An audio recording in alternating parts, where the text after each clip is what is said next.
ខ្ញុំឈ្មោះអិននៅខាងភូមិ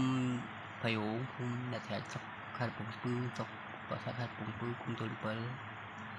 ញុំសូមសួរសំណួរមួយហើយសូមឲ្យលោកឪពុកសម្ដេចហ៊ុនម៉ាណែតសម្ដេចតេជោក៏ដោយបើសិនជាកូននិយាយខុសសូមអធិស្ឋានបងខ្ញុំថតតតញ្ញាណជាតិមួយនៅខាងប៉ុស្តិ៍ទួល7ហ្នឹងថត4ឆ្នាំហើយលោកឪពុកថតតាំងពី2013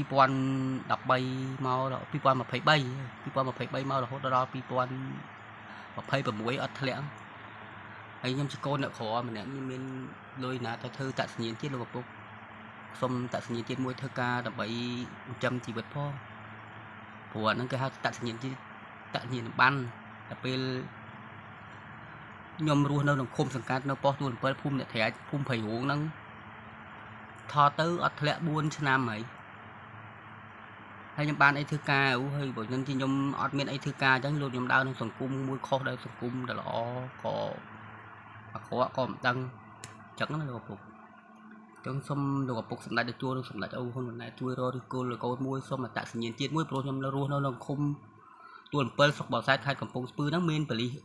រតនានិងប៉ូលីសអ៊ីអ្នកកាន់នៅប៉ុស្តិ៍ទួល7ហ្នឹង